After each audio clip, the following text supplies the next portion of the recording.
大家好，而家咧我哋繼續嚟做一下藏經嘅第二段嘅總結啊。第二段咧主要係講生氣喺地中嘅分化與形態五氣同埋五行運行。運行於地中生育萬物嘅生氣，其實咧佢就係生氣嘅五種表現。好，我哋睇下第一點，五氣嘅本質來源啊，即係生氣之分化。第二係講五行之氣，五氣嘅作用形態與結果。第三咧講風水寶地形成嘅本質就係溶結啊，點樣溶結咧？等下我哋講。好，第四我哋睇重點嘅圖示同埋總結。第一部分咧，我哋講咗3點。第一點就係五氣即五行之氣，即係五種表現咯。一氣即五氣，五種表現，金木水火土五種屬性嘅氣。好，我哋講第二點，五行之氣係生氣嘅分化成態啊，即係根源咧就係本一嘅，即係佢係一元化。為五種表現啊，演化過程咧就係生氣到咗陰陽二氣，然後再進行演化分析，化為金木水火土五種氣。五氣即係生氣喺地中運行嘅具象化表現啊。第三點，五行之氣根植於大地，呢個咧就係關鍵嘅，即係佢喺地中咧，佢係喺度流動嘅啊。即係五行之氣咧喺天中對應，即係五星啊、五方啊，但咧係主要運行作用咧，能量根源於大地當中。好，我哋睇第二部分，五行之氣即五氣的作用形態同埋結果啊，即係作用形態咧，佢係喺度運行流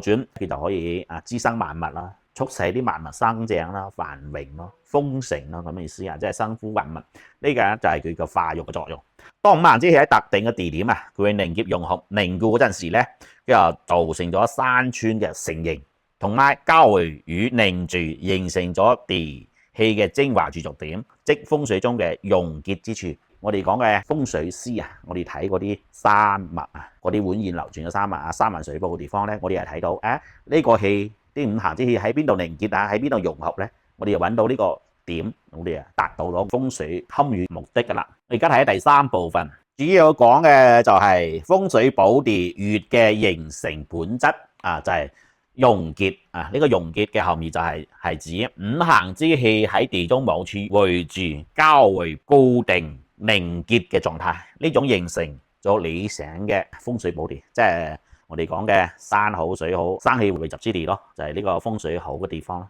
第二個，我哋睇下呢個穴嘅形成嘅機制，溶結嘅根源就係陰陽精粹之氣，即係與五行精粹之氣共同作用，陰陽二氣同埋五行之氣共同沖和溶結，就形成咗呢個穴位。好，穴個形成並非即係佢唔係簡單嘅堆積，呢啲氣過嚟一直喺度凝住咯，一直喺度堆形成穴，唔係噶，佢會流動，佢係沖和啊。五行之氣同陰陽之氣佢會凝結嘅，佢係共同作用結果嘅，即係你要有陰陽，要有嗰個流通，要有情。你冇情嘅話咧，八方不通氣嘅咧，呢種係唔得噶啦啊！睇到就算你自己覺得好舒服，呢個地方咧唔好嘅，佢係通過一個陰陽五行之爭，通過一種微妙嘅玄妙嘅方式，高度嘅和諧結合，並最終凝聚成為能量嘅聚合點啊！所以講咧，我總結下呢個穴咧，就等於陰陽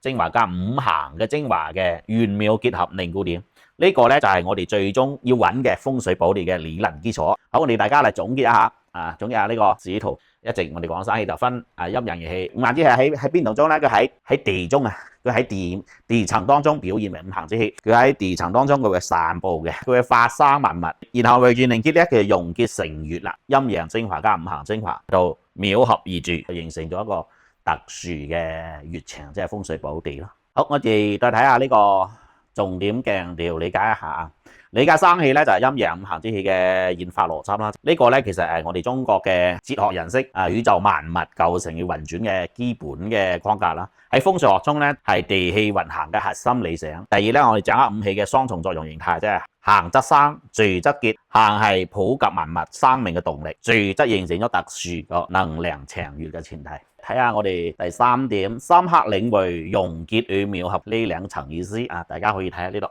好，實戰意義，風水嘅勘察嘅核心任務之一就係通過觀察地形地貌，因為咧呢啲地形地貌咧，佢會有一個表現出嚟嘅，表現五行之氣嘅運行與聚集嘅跡象，判斷溶結之所喺穴嘅位置，即係我哋睇嗰啲山水嘅勢，或者嗰啲陰陽儀器嘅，通過我哋理論再去勘測，揾到呢個穴位所在嘅位置，呢個咧就係我哋實戰嘅意義啦。好，非常感謝大家。